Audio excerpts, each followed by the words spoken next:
Bonjour, je m'appelle Stéphanie Freitag, je suis coach en joie de vivre. Et comment passer en mode éco d'énergie? Je ne sais pas si ça vous arrive, mais parfois, on se lève le matin et juste on a 0,5 d'énergie.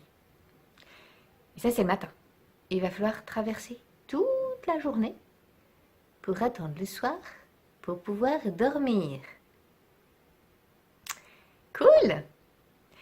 Comment on fait pour prendre soin de ces 0,5 d'énergie pour faire en sorte que en 5 minutes, ils ne disparaissent pas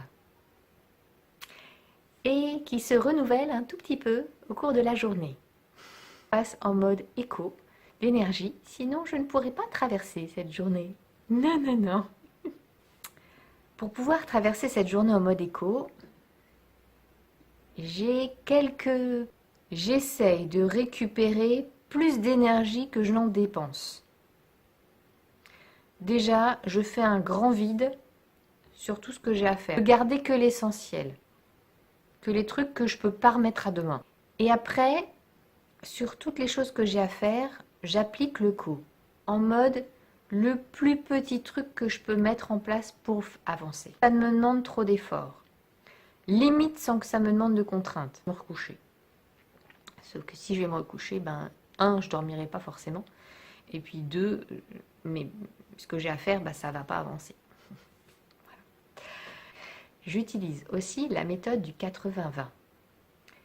80% de mes résultats sont apportés par 20% de mon activité. Donc plutôt que de me forcer à faire quelque chose, mon niveau de concentration est de 15 minutes, ok, j'accorde que 15 minutes par tâche. Et avec cette loi, je sais que 15 minutes, ça vaut à 2 heures. Des activités qui sont plus sympathiques que d'autres à faire. Et bien celles qui sont moins sympas, vous consacrez que 15 minutes dessus. Et le reste qui est sympa, 1h30. Limite, vous mettez des écouteurs et vous écoutez une vidéo qui vous plaît bien pour récupérer, pour penser à autre chose, pour juste faire des pauses. Et essayez de voir tout ce qui vous permet de récupérer. Donc ça peut être de la récupération physique, faire la sieste, une micro-sieste, pléthore de façons de récupérer physiquement, un massage, machin. C'est pas toujours évident à mettre en place, mais il y a des récupérations physiques et puis il y a aussi des récupérations psychiques. Qu'est-ce que vous pouvez faire pour stimuler votre mental? Quand vous êtes dans quelque chose qui vous passionne, il n'y a pas de fatigue. Juste vous êtes dedans, vous êtes bien. Moi par exemple c'est la musique.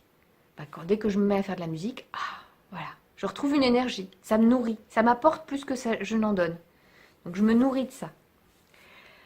Et trouvez vos trucs à vous. Exemple, la méditation. 20 minutes de méditation, ça vaut à 2 heures de sieste. Ça vaut le coup d'essayer. La sophrologie, c'est très proche de la méditation. Vous pouvez utiliser la sophrologie pour aller stimuler votre énergie. Sans dans l'excès. Ça sert à rien, vous êtes fatigué. De toute façon, ça sert à rien de surstimuler. Vous n'allez pas pouvoir déplacer des montagnes ces jours-là. Donc juste vous acceptez de faire ce que vous pouvez. Monsieur Pareto était un économiste il y a à peu près 100 ans. Et il a découvert que 20% de notre activité nous rapporte 80% de résultats. C'est super top. C'est-à-dire que vous n'êtes plus obligé, 20% de nos clients nous rapportent 80% de résultats. 20% du temps passé nous rapporte, moi perso, ça m'a permis de sortir de la recherche du 100%. Je ne cherche plus 100% de résultats.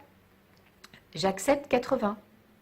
Par exemple, si j'ai moins de 20% d'insatisfaction par rapport à quelque chose que je fais, c'est que c'est bon. Si, pas mal.